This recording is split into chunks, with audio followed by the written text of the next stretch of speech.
From Portland, Oregon, it's time for A Different View, with women's perspectives on the fight to end prohibition again. With Portland Dispensaries examiner and mother of four, Jennifer Alexander, and professional healthcare provider Iva Cunningham from Alternative Medical Choices, Inc. Now, here's A Different View. Welcome to A Different View.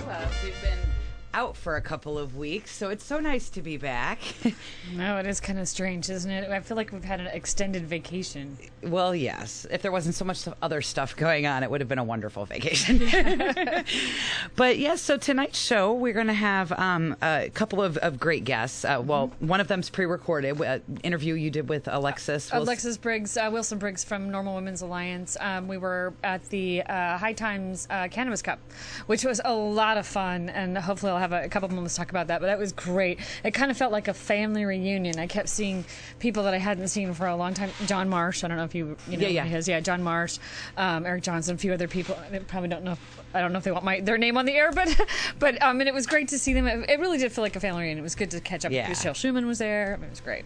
And then we're going to have a Russian journalist that you connected with as well, Aloina Korchak, I believe is how you pronounce her name. Yeah, we'll confirm that with Alina. That was a really great thing because I've been to a few of these events, and one of the frustrating things that is there's not enough women activists lending voices. And I mean there's the Metapants girls. Wait a minute. I'd coined the term medical shorts, but you win. Metapants, that rocks. Metapants girls. I'm not sure what you're talking about there. Okay, the Metapants girls. No, that's okay. So this is a Russian journalist who is also very active in reforming marijuana laws. She's exactly. Very this open about is her mission. This is her passion. It's very intriguing. She's a trained journalist. We'll talk a little bit more about her background. But what I was saying is that there was a lot of women out there. A lot of women groups. There was probably about 4 that I counted. Normal Women's Alliance. There was a couple others. I forget their names. Women's Marijuana Movement. Moms United Against the Drug War. Moms United. There's so many groups coming out with women. It was it's great, though, awesome. to see the women coming out and I mean they had booths and they were talking about women's perspective in this issue, and it was something to get inspired about again. And so then we're also going to talk a little bit about the initiatives that we're working for the ballot here in Oregon, and I'll just save that for when we come back because that's going to be the first thing we talk about. And then at the end of the show, I just want to wrap up a little bit with some of my thoughts in the blunt wrap on what we might take for granted in these medical marijuana states and what it was like under Prohibition. I traveled back to Indiana, and just some insights into comparing the two worlds side by side. So we're going to take a quick break, and when we come back, we'll talk a little bit more about what's been going on here in Oregon. Fantastic. You're listening to A Different View. We'll be right back. Stand on a corner, you're beaten back in line in the name of law and order. It's a long, long, long road. It's a long, long, long road. I understand completely. I want to say something.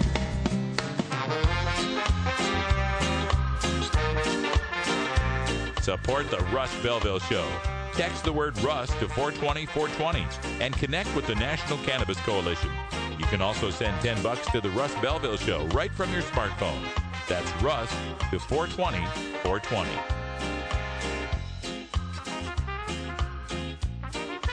You're listening to Radical Russ on the Russ Belville Show.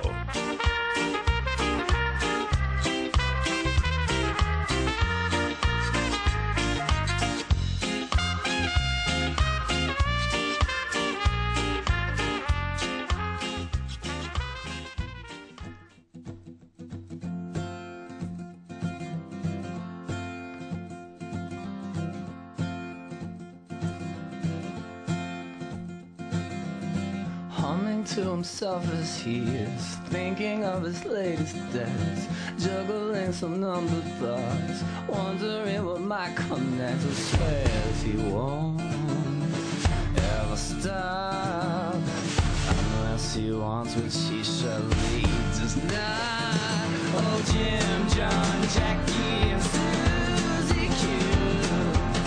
It might never matters, but so do you. While we breathe, all of these words that make no sense.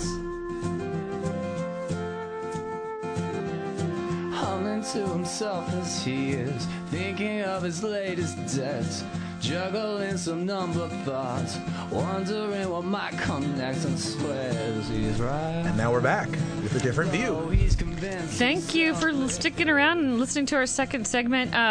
We're going to talk about the initiatives that are happening, not just in Oregon, but there's a few states, a couple states have some stuff on the ballot, which we should keep focusing on. Definitely, we want to address those other states just so that it's out there. But the reason why Oregon being relevant at this moment, it's because they just had the deadline for submission, and so we have an idea of who qualified and who didn't. Mm-hmm. But I think Washington and Colorado are the other two states looking at legalization through a citizens initiative currently. Right. Mm-hmm.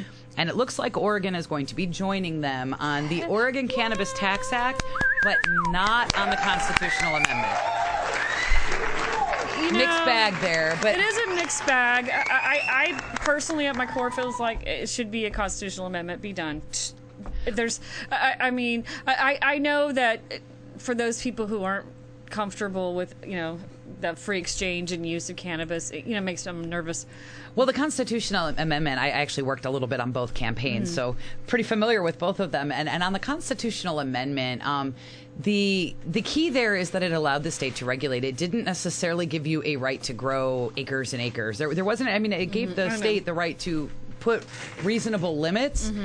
The only thing that it prevented was them outlawing it. Right. And that makes an interesting situation if both had made the ballot. Right. Because ultimately what you would have had is you would have had this regulation given to them, the Oregon Cannabis Tax Act, and then prohibited them from repealing the whole thing. Which, it was like...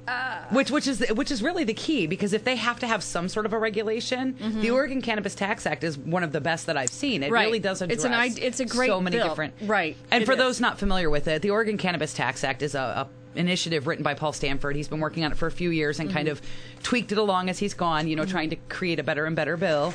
The version that we have now, it allows for personal use and it allows for hemp strains. Cultivation. Hemp cultivation without regulation, meaning that if you wanted to do industrial hemp farming, that it does prohibit regulation on that. That can be controversial to some people, but overall that's very desirable to most activists. Well, yeah. It's an economic thing, an environmental sustainability thing. Right. On the other side, dealing with the psychoactive cannabis, it treats cannabis on a level very comparable to how we handle alcohol. So you have your reasonable regulations, you're 21 and over, the no driving, things like this. It's not as particular on the driving issues as the one in Washington is, the hotly contested nanogram per milligram, but OCTA does allow the state to investigate this and come up with reasonable, if practicable, limits on what would be driving it with. For me, it's because I know that we have the Washington issues and stuff, and to me, it's for me, it's not so much what's in it is that it's. Sorry about that. That's our guest calling in. So, but I'm sorry. What I was going to say is, it's not so much what the makeup of the bill is for me. I mean, some things I'm like, it's the overall message. It's the overall message that legalization happened in one state, that the citizens it makes a huge statement. And even if just one state passes a legalization bill. One state, I really do believe that there is no way that our elected officials can poo-poo us or dismiss us anymore. And I think we've had how many people now? 3, I think, total. And I think I mentioned this last show that have lost. That the marijuana vote has actually been the swing vote. Yeah. And different candidates, you mean? Right, a variety of candidates. And I think so now it's just the headline of legalized cannabis. It'll make a difference nationwide. And I did want to address a little bit of the other initiative, the constitutional amendment, which was the Citizens for Sensible Law Enforcement, and that was Robert Wolf who was directing that. Very active in our community last year with the legislative process. Well, based on his experience in going through this initiative process, he was recently fined by the state elections office for violation of the pay per signature provisions of our Constitution. He's addressing now voters' rights and how voters are obstructed from the citizens initiative process. And, there's so many different ways that this happens, and a lot of people think that we abuse this process. But ultimately, there's a long road from the time that you try to put something on the ballot to the time that it passes. Right. But the other thing that come out in this particular cycle is there was something like 7 ballot initiatives that may have made the ballot.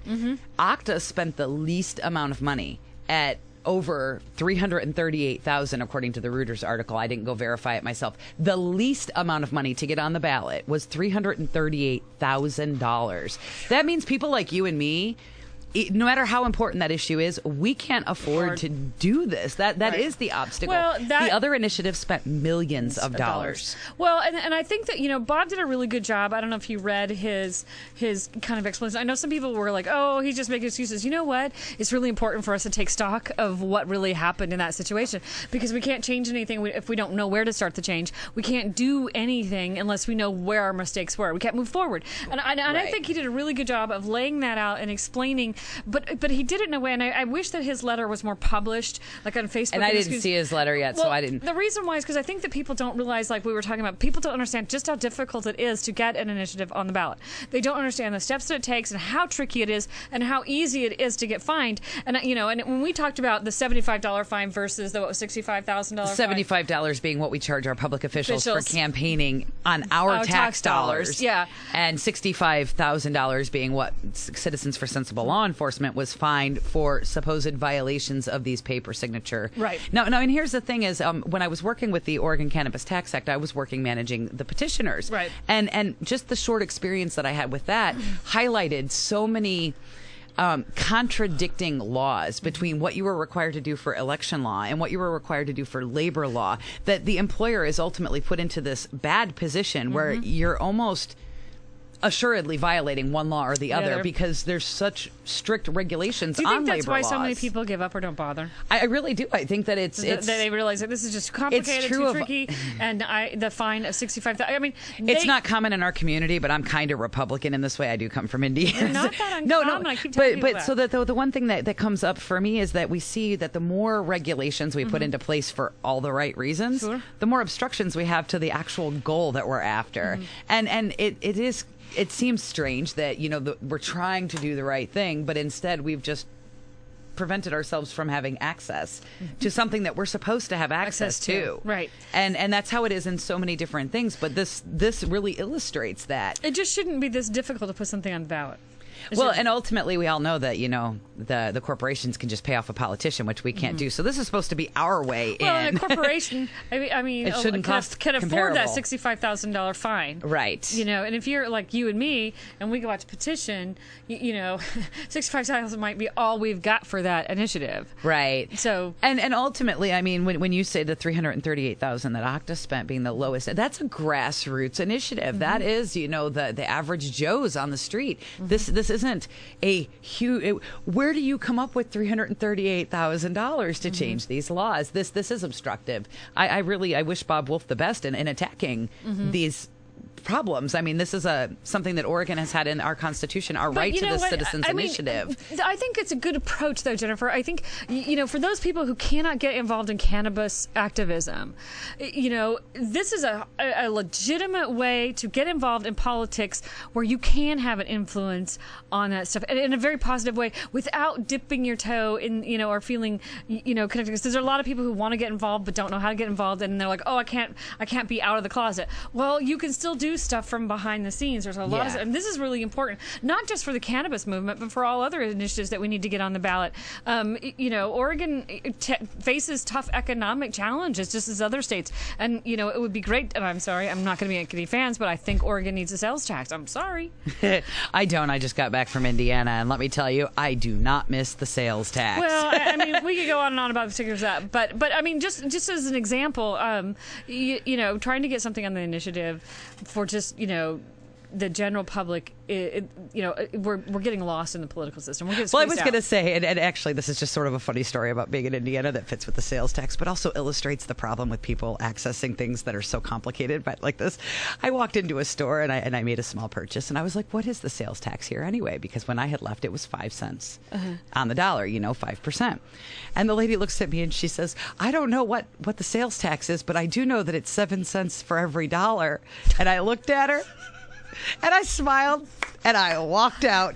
But I mean, this is the people that we're trying to get to understand educate. these rules and regulations and jump through these hoops to access the Citizens Initiative process. That's almost as great as the lady when I went to go see the Liberty Bell. The lady who is clearly from New Jersey goes, "There's a crack in it. Oh my God, there's a crack in it." I'm like, "Yeah, yeah." It's been there a little while. It'll be all right.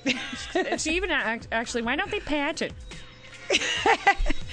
Well, we're going to take a short break. When we come back, we're going to speak with Aloina Korchak. I'm looking forward to this conversation. We'll summarize her brief bio when we come back, but Exactly. she's on the sidelines Looking waiting forward to go. that interview. Definitely. So we're going to take a quick break. You're listening to A Different View. We'll be right back. All right.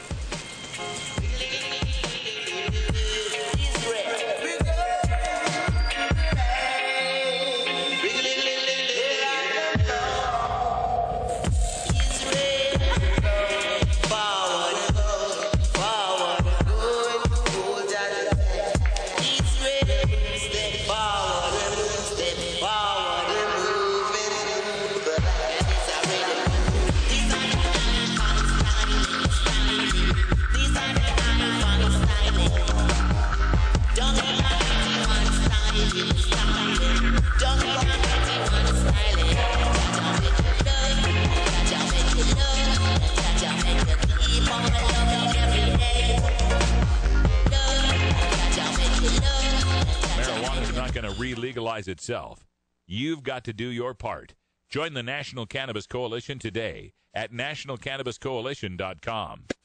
Main, bass, shooter, flow. Get higher, baby. Get higher, baby.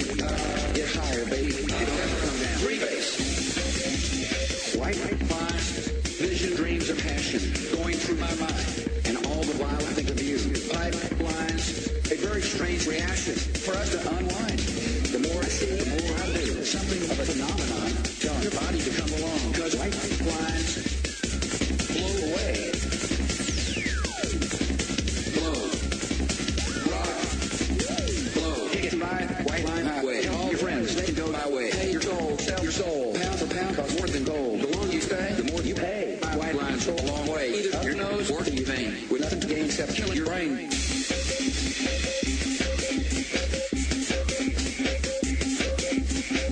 Magic crystals, painted pure and white, in multi-million dollars, almost overnight. Some asshole took a picture of Kate Moss doing lines. Now she's being victimized for imaginary crimes. All right, now we're back to the different view. Hey, I'm Iva Cunningham, and our guest tonight is Aloina Korchak. Did I say that right? Yes. Yes. Okay. Alina and I met at the High Times Cannabis Cup a couple weekends ago. And I got to tell you, I was really impressed. It's unusual to meet a lot of women who are out trying to get the message out about prohibition and cannabis and hemp. But I certainly don't meet that many Russian journalists who are as passionate about ending prohibition, not only in this country, but in your home country as well. So just a quick bio. You were born in Moscow, Russia. Right. You've worked as an interpreter, translator, freelance journalist, a secretary of travel agent, media promoter. At present, you manage the Hemp Trust Facebook page. Right, exactly. And you promote and distribute Russian language magazine published in Belgium. And is it Trava? Yes, it's called Trava, which means exactly weed, grass. Okay. And how did you come to getting involved in the cannabis movement? I mean, what piqued your interest? Had you been a consumer, or what drew you to this? Well, let's make it short. Actually, there is a story published in this magazine, which is called My Own Story of Cannabis Connaissance, which started back in '83. Right after my school graduation, I went to the far east of Russia which is called Vladivostok, the city. Actually, it's just across from San Francisco over the Pacific Ocean. So, when living back in Moscow, I never heard and never knew anything about it, never knew anybody who knew it. Though later I discovered it was all around me, but I was just probably ignorant. I was a teenager, I was a kid, and now I think I was lucky I didn't know it at that time. Mm-hmm. So, but then in Vladivostok I discovered that there it was all around the city, and there were a lot of young people knowing this wheat grass plant. Mm-hmm. So they made me have a hit once, which actually I didn't like and I didn't appreciate. And so I stayed for on this position, actually being brainwashed and having the same limited access to the real information from the mass media back in Russia, which was really totally negative. And until this day, it's all 100% illegal, and it's not even defined between, let's say, marijuana and much harder drugs. What is it? So it's put in the same basket as like heroin or harder drugs? Absolutely. You can be prosecuted the same, and you can serve the same term as being if you just cannot bribe back, which works actually pretty much. But then you need a lot of cash, and actually it's pretty dangerous and scary. And I wouldn't do anything of this back in Russia. So I was pretty lucky to move to California 5 years ago and to discover here quite a different picture. Mm-hmm. But in the between, I spent 9 years in Switzerland in the middle of Europe, where this culture is also very much cultivated and preserved and respected. Alina. Yes, sorry. Wait, that's okay. This is Jennifer. Hello. Excuse me. I'm sorry. No, you're okay. Hello, Jennifer. You're going great. I was just going to ask you just something that I would take for granted if I didn't ask. So I wanted to ask. You said when you were younger that you didn't really know anything about it, but then you also sort of mentioned the propaganda, view. In Russia, are you guys taught a similar message as our children here are taught, about the various drugs, but all the evils of the various drugs? Do you guys have a similar drug education program for your children? Well, it's I find it pretty hypocritic because I'm from Moscow, and so I can only speak mostly for Moscow, which resembles, to make it clearer, let's put New York, which is not a regular or common city of a regular Russian population. Right. So it's a bit advanced in all senses, and starting from late 80s, when the information access was open, and so the resources were all available. People started choosing this information, but the official propaganda says that, of course, all drugs are bad except for those prescribed by the state and pharmacy corporations. Mm-hmm. So similar to ours, similar propaganda. Yeah, very, very similar, actually. Otherwise, there is a part of society which sticks to herbal and homeopathy. Much like here in the United States. Yeah, exactly like California. But it's pretty much the same, except for I should say it's very, I call it, it's not actually open, because everybody knows that everybody does something. Right. And it's pretty, and the youngsters, they get on catching these, irrelevant situations on very early stages. That the society is humiliating, that everybody is lying, that it's so hypocritical. So they just dig their own way. They try. I'm sorry, Alina. Is there much discussion about the unintended consequences of prohibition of cannabis and other drugs? For instance, a lot of people here talk about one of the unintended consequences is that people, if they don't have access to marijuana, or that there's too much access because there's no regulation, or in areas where there's very strict laws, people reach to other drugs that are much easier to distribute and produce. Is there much conversation around that? I think in the United States we're beginning to talk about that a lot more, especially when we talk about... guys, but you are still some steps ahead of Russia, because their number one problem is alcohol, actually, and hard drinking particularly. It's like the majority of population outside of Russia is really kind of sinking in drinking, let's put it this way, and that's the major problem, which actually a different view on access to, let's say, medical marijuana could change this drastic situation. In my point of view, absolutely, if there were more education. But the authorities are not interested because they get much more profit out of smuggling and black market. And of course, as well as here, as well as prisons are filled with these people who are caught with one joint. Forfeitures, all that good stuff. Yeah, the whole system, let's say it's not just the perception. If we change, I prefer, of course, because what's in my facility, what I can do, I prefer to go with education and one person per time, just explaining explaining my own story, how I turned totally 180% for a degree from being an opponent just by lacking the knowledge to a proponent, to I'm calling myself cannabis warrior. Right. Learning the truth is such an eye opener, isn't it? It's amazing that once you've seen the truth. Because I think we should be. No, absolutely. Because people, when they see me, I didn't smoke. Then I started smoking when I was over 30 already. Yes. So I had a clear vision of everything, of what I was doing. It was deliberate, and it helped me. And I had several surgeries on my back and some problems, anxiety problems, sleeping problems. But I was very much against any pharmaceutical drugs.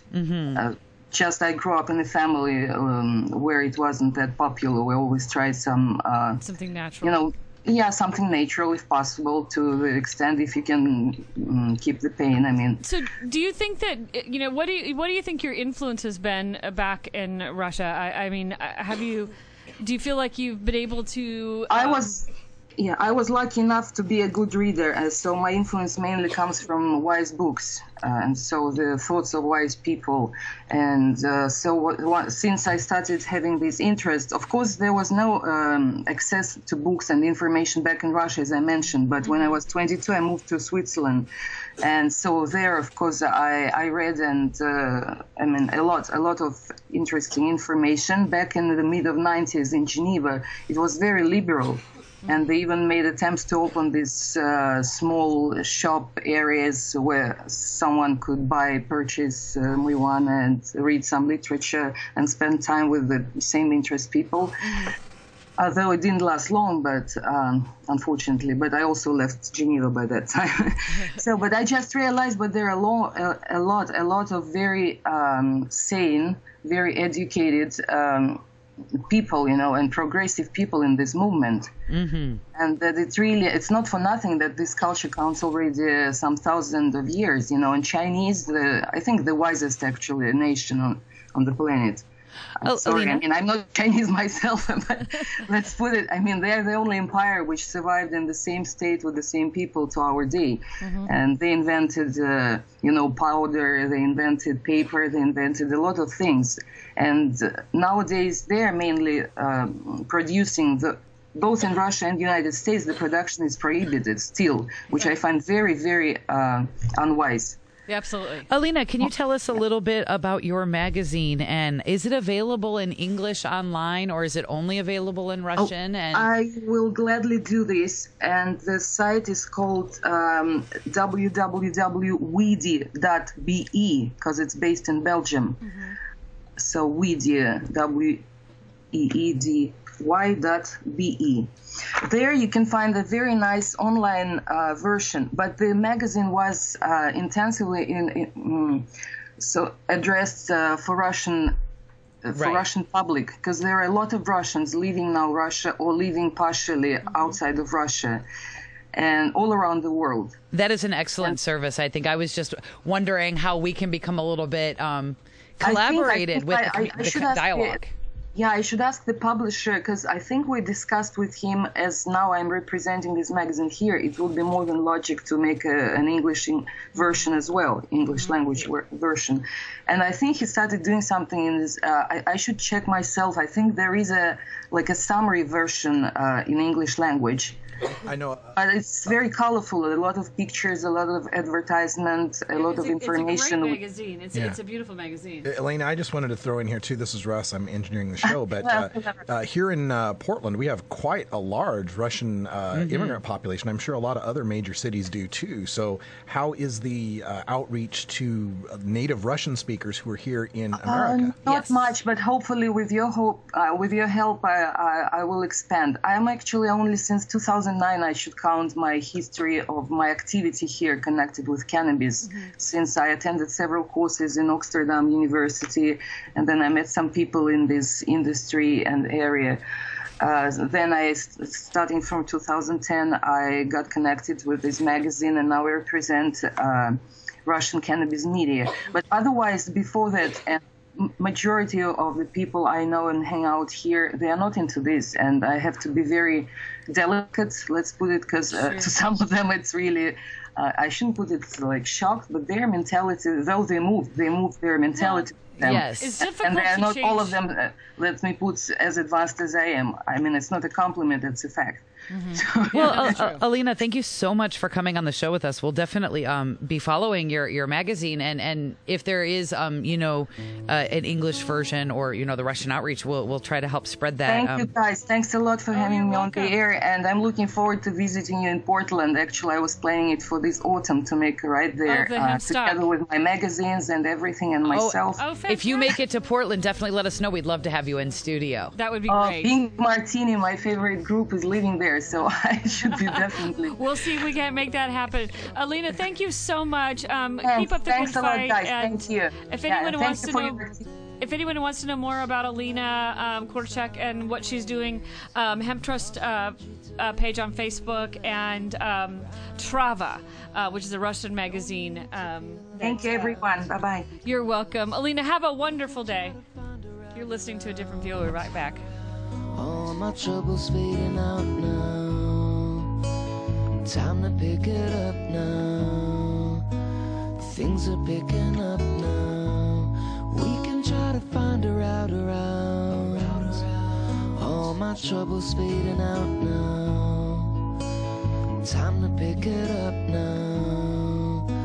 Things are picking up now. Some people say to fight for everything you want.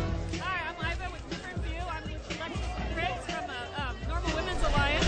We're at the High Times Cannabis Cup. How are you doing? Doing well, enjoying a late delivered beautiful day in the Bay Area. We were looking at rain all week, and as you can see, it's beautiful. The bay is clear. You can see Pride across the water. That's right. We have Cannabis Pride this weekend up in Richmond. That's right. Is this your first event that you've been to? Yeah, actually, it's the first Cannabis Cup. I went to the Hemp Fest up in Garberville, which is, they're having another round July 7th up in Redway. But this is the first event like this. Now, you've been working in the cannabis community in law for a long time. People's like, I'm going to use jury notification. I mean, is that a strategy you can even use? Tony Serra, the mentor at the office I'm at, talks about jury nullification in the sense of creating a space for the moral question to be included in the legal question presented to the jury. Gotcha. So okay. It's not telling them to overturn the law, but finding a creative way to indicate how the law calls for them as a community to make this choice. Right. Where you look at things like, does this crime require malice? Well, let's talk about the political intent and the medical intent of a person.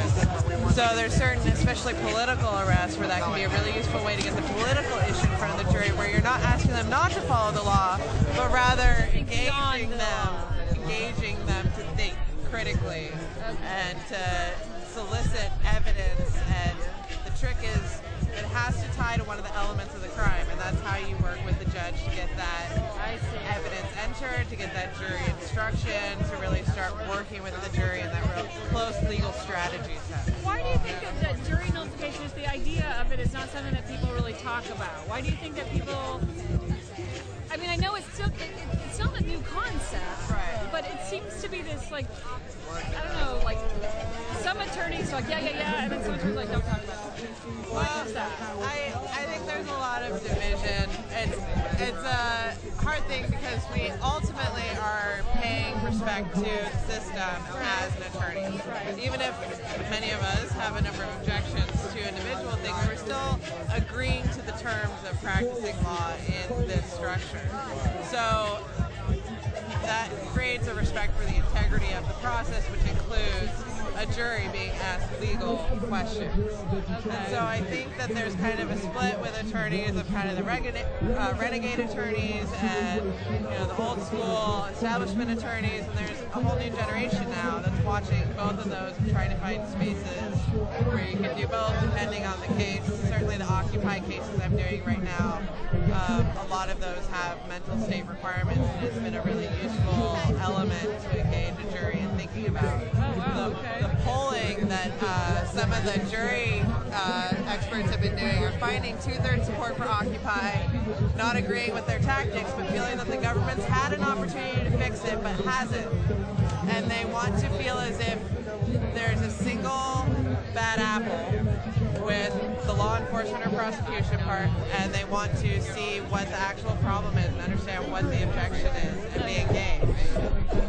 So there's definitely a disconnect between how jury cases are coming out and how things are polling, and as people are becoming more progressive, that's where judge elections become such a big deal. Right, and there's like nobody cares, nobody runs a post, there's no... For Women's Alliance, LA County just gave a bunch of questions in the June election to their local candidates for judges, asking all kinds of questions about when they would consider certain medical evidence, whether or not they would pressure prosecution for overcharging, what they thought about the strikes law. Will those answers to those questions, will they ever be presented? They're on the Normal Women's Alliance. The responses from those judges have been presented. You can see how the election turned out, and we're not voting our conscience right now. Women are 51% of the vote, and we're not really seeing that in the voting booths, and that's an incredibly powerful thing. Where can women find that information, or people in general find the information about what the judges say? It's on the Normal Women's Alliance website, which is connected through the Normal website. Okay. You'll find us through normal.org and then normal/women. Okay. Well, I think we need to present more of those questions to any candidate, not just those in the legal system. Yeah. But it seems to whenever I get my ballot, there's nobody running against that judge. Right. And in fact, what's sad is that we all need to be really engaged in our political process from whatever level, from the bottom up. Whatever. Many systems, they do need a minimum percentage. They get appointed by an executive branch officer, governor, president, etc. But they do need a certain percentage approval to continue. At least in California, federal judges, unfortunately, we have a lifetime, which is where we need to watch these magistrate appointments. Most of the confirmed district judges are magistrates first. So. I don't envy your job. I think if I was an attorney, I'd be angry every single day. I think that with what a diverse, group of guests that you have, you see the problems from all different directions in the work you're doing as well. Well, thank you. So. Yeah, it's good to run into you here. It's good to, I'd like to see a lot more women out here, but it is encouraging to see more women joining. There's a Normal Women's Alliance, and there was another Women's Alliance, and then a few others. Ellen from California Normal and I were both women on the activist panel. Very big deal for there to be 2 women on a 5-person activist panel at one of these conferences. We need more women out there, women from all professions being willing to step out of the closet and say, you know what, this is not comfortable for me today, but I prefer this to this, and I think it's okay. Well, the GOP is running against women's rights right now. Right. And cannabis and medication through cannabis is a right to my body, right to my medication, right to choice issue. And it's part and parcel with the criminalizing women's access to their own bodies. There's a perfect case for that. Is it Daisy? What's her name? Daisy Fram in Butte County. Yes, that's a perfect example of women expressing rights, to be mothers, to be caregivers, to use cannabis. The one thing in Oregon, when I have a lot of women that come into my clinic that are nursing or pregnant, and we can't give it to them, and it's so sad because they're like, well, I can get Oxy, I can get this, and I'm okay, but I can be a better mother. Friends whose doctors are recommending that when they have problems breastfeeding that they drink a beer and their milk will drop, but they're advising against cannabis. That doesn't make any sense. There are women at the first Normal Women's Alliance event in San Francisco at Amsterdam Student Union. Ellen Komp told a story of a woman who miscarried because she was not able to medicate to get the nutrients she needed while she was pregnant. And she was concerned because there wasn't enough research and science for her to feel like she was making the right choice as a mother. That she wanted to consider cannabis, but the information wasn't out there, the research hadn't been done.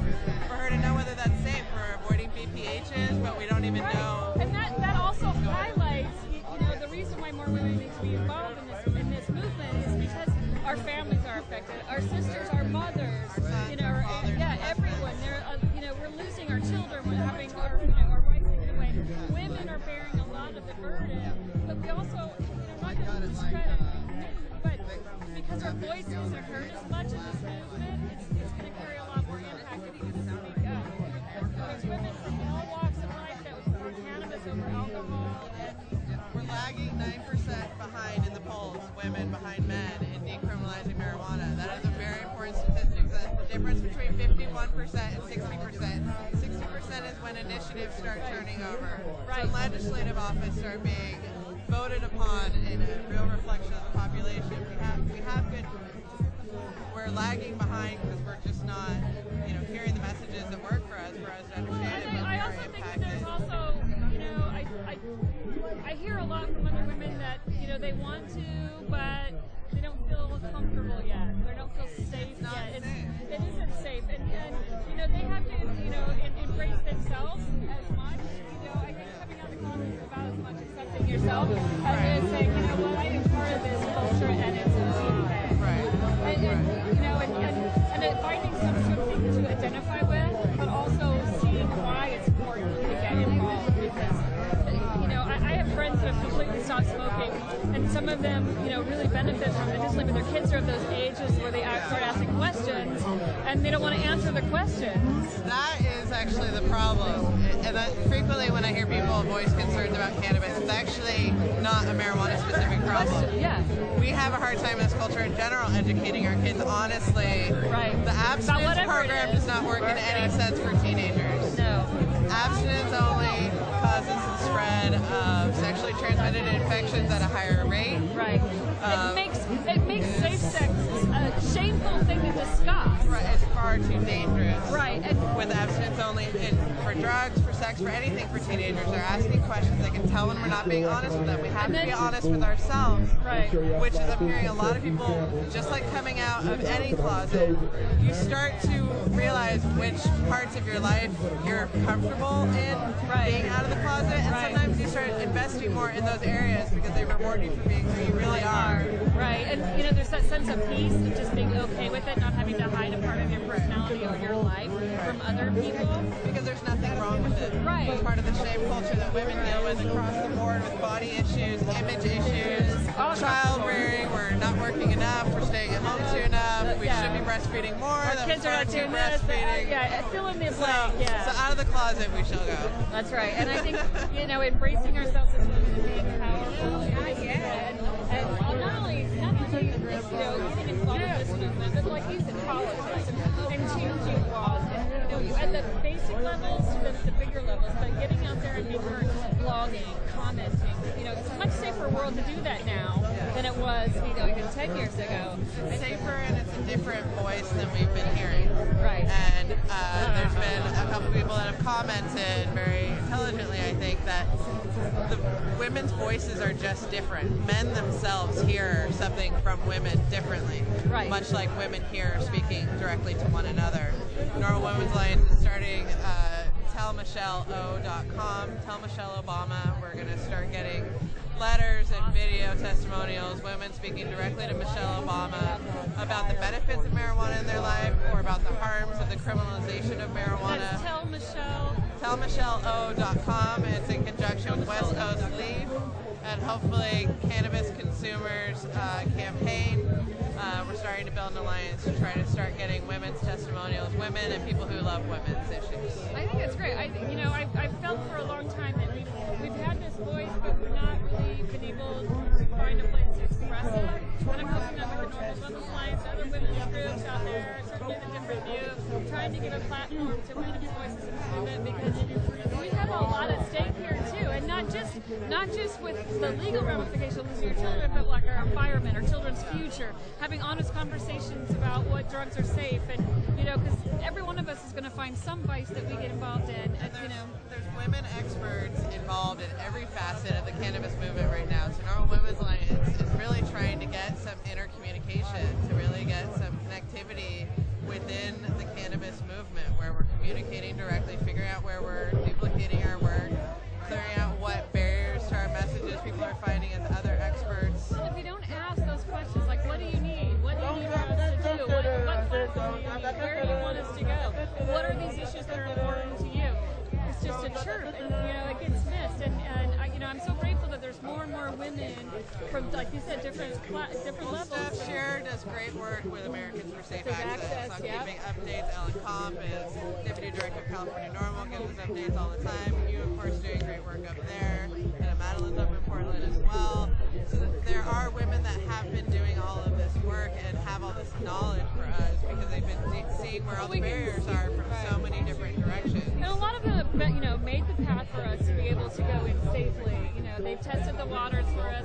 They've burnt down a lot of bridges. And smashed a lot of ceilings. Yes, and really been able to reach across the aisle to make relationships work. And we need to carry that torch on. We need to keep the good and keep working towards more, because I've always felt like the more women get involved, because we are that other part of life. We keep the nurturers, the safety, that kind of thing. We brought about prohibition because we were worried about the alcoholism, and then we ended it because the violence of the prohibition impacted our families more violently on a physical and economic level than the alcohol did itself. And I got to tell you that we've got a couple bills going on in Washington. Nothing doesn't look like much is going to hit the ballot in Oregon or California. Yes. And you and I were talking about that earlier. We have some legislative bills, but it was a rough initiative here. It is tough, and it's unfortunate because I feel like we've missed an important hurdle. But I'm not completely disappointed, because I know that we have to just keep on going. But I just wanted something to vote for. The state legislation is really starting to get to work. There's a lot more states that are passing through legislation now. Prop 215 was the first time voters sent a clear directive to their legislature, and they're 17 and growing. That's how you tip the scales. And so some of it's by initiative and some of it's through legislation, but the conversation is spreading. People, Democratic caucuses are adding it to their platform. That's a huge coup. And it is a wake-up call that in this big election year that we have enough split purpose that even though we have the numbers, we're just not getting a clear directive to bring things all the way across the line. It's interesting that you should bring that up, because I think that we've had 3 elections now that were tipped because of the marijuana vote. And, I've heard that on, of course, the Russ Belville show and a couple other murmurs, but, especially in Oregon, that was huge. That was huge. It was like, and really, those kinds of things, we need to talk more about. Like, we have a huge voter, power behind us, and we need to exercise it. We need to, show up. Voting is having a really bad PR campaign right now, and it's been a lot. Well, there's, with the electronic voting and a lot of bad voting fraud going on by various parties. Occupy is really suffering from that. They have some great numbers, great education, great information, great ideas, but the faith in actually showing up the way they do to the marches, to the voting booths, I understand why. It is incredibly disappointing, and I understand why they're so disillusioned. Keep getting the same bad choices offered, and the alternative is so horrible that it doesn't feel like voting. Oh, and to get your hopes up, so finally, and I think a lot of people did that, this last election. We got really excited. We do that every year for our sports team. That's true. Can't we invest in our political gladiators? Get them in the ring. Wear our shirts. Amiano. I was thinking about that Eminem song. I'm like, yes, it's finally our year. Yeah, I'm a little disappointed that we don't have anything in Oregon, but at the same time, I think you have to look at every collective effort and see the good that's come out of it, and learn from the bad, and kind of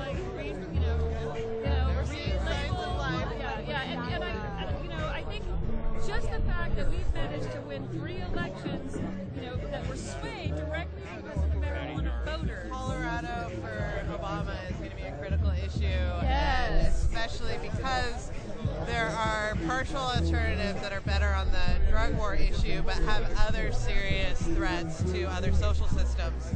So I'm it looking splits the other forward to him problems. being challenged on this issue. It will bring into the foreground, which is some of why we're wanting to talk to Michelle Obama. Yeah, I think that's great. I do. I really believe that he's going to, in this election cycle, he's going to be confronted face on, because he did kind of, he laughed at us and dismissed us, making a lot of promises about what things, and has done the opposite. So he will be confronted Same with the LGBT issue, but with, he's come forward with a change of heart. And the medical dispensary that was first shut down after the crackdowns, the federal crackdowns, was the oldest dispensary that was being run for HIV patients. HIV patients, much like cannabis or cancer patients, rely on medical marijuana for unique treatment purposes. Right. And so, we are not at cross purposes when it comes to the LGBTQ issues. Right.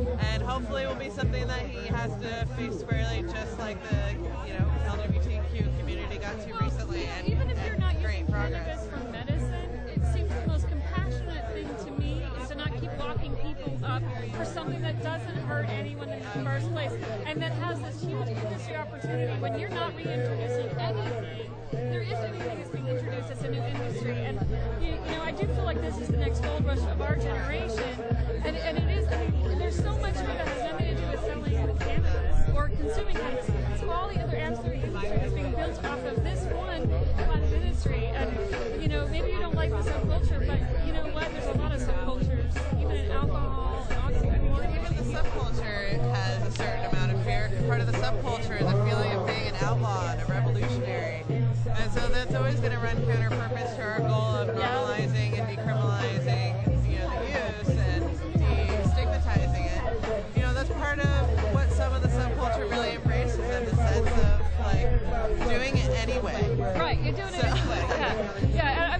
That's the other thing too, is when we talk about the medical marijuana card or any of that stuff, I get very direct with people, and I go, look, the reality is that you're fortunate to provide enough for evidence to provide proof that you qualify for protection under the state.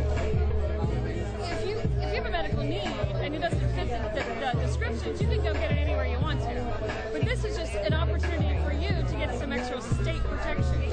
And so even the state level is doing that wink, wink, nod, nod, and I think at the bottom line is that they would benefit if they just opened it up to everybody. Yes, I definitely think so. And people in California ask me about whether or not they should register with the state. I say it's like using a better condom.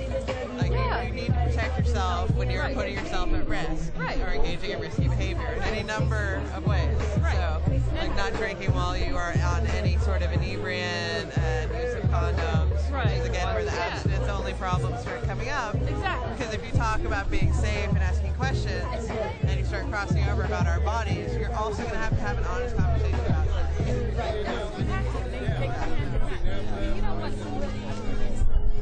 We want to give our kids as much tools as they can to protect themselves in a world that is constantly changing and being challenged by all new technology and new stimulus. Things are always changing, and I always say, when I grew up and asking my mother those difficult questions and her not wanting to talk about it, I went to my friends. Now the kids can fact check in about 30 seconds.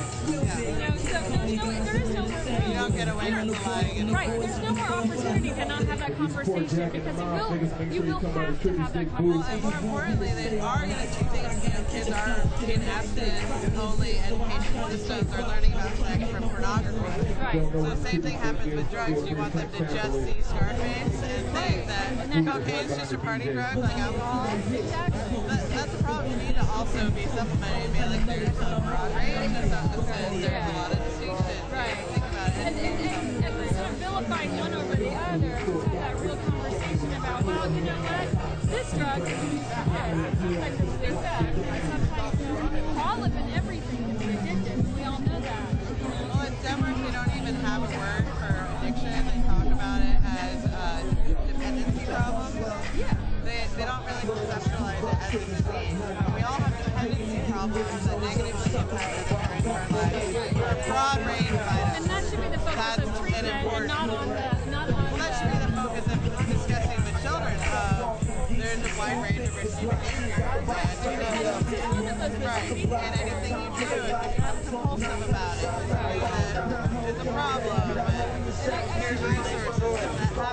think it's just like being civilized. It's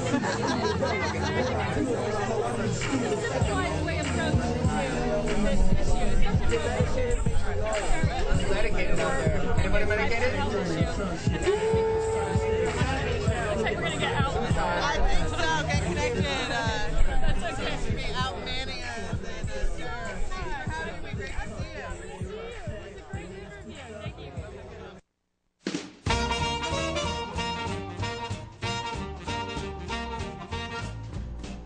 Now we're back with a different view. Thanks for joining us. That was Alexis Wilson-Briggs from Normal Women's Alliance. I love that girl. We had a lot of fun. I hope everybody could hear the audio, but she had some really great statements about how people learn about drug abstinence and I mean.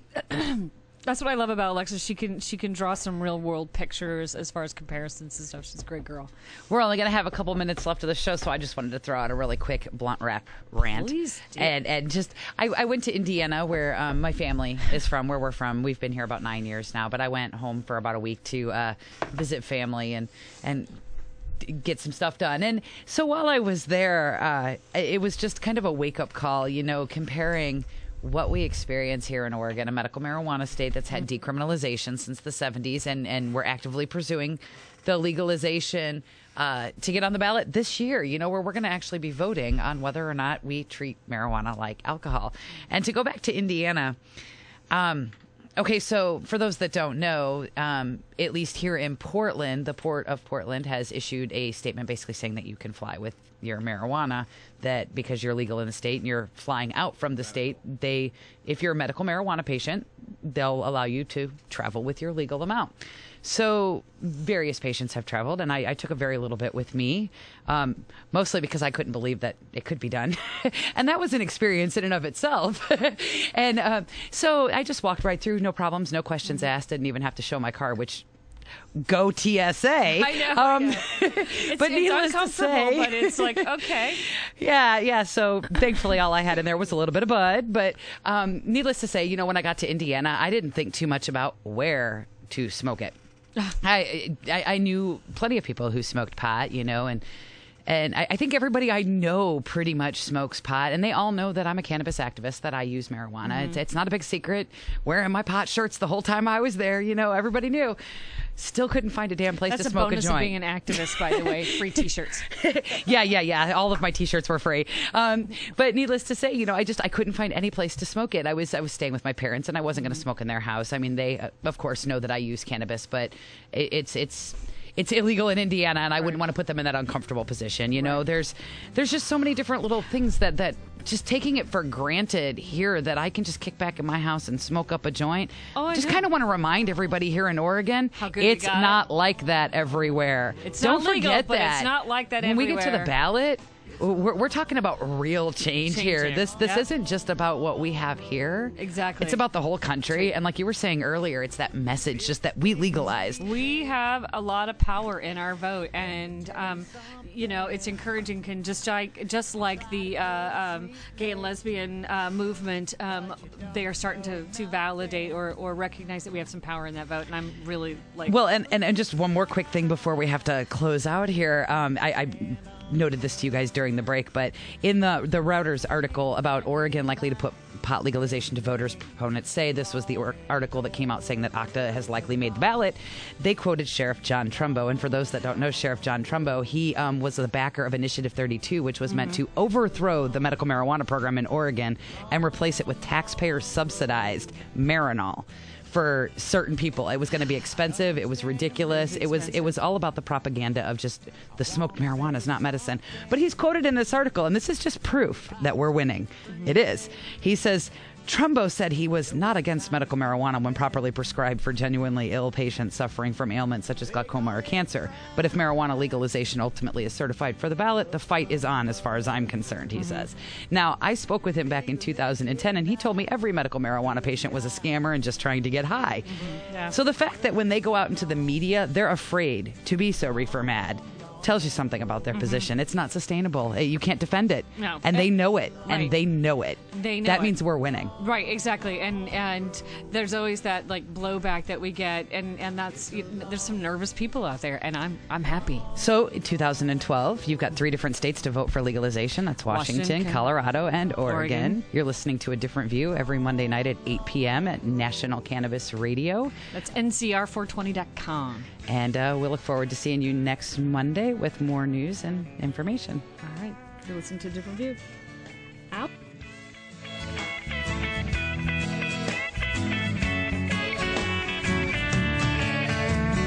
Sitting around getting stoned. My couch says that I'm staying home. It's clear to see I'm fully relaxed. Put all my worries back into a sack. It's a counterattack for my moodiest swing. I say that my weed's a preventative thing. If you can't understand why I'm fighting the band when they take all your liquor, let's see where you stand on the road. It's a long, long road. It's a long, long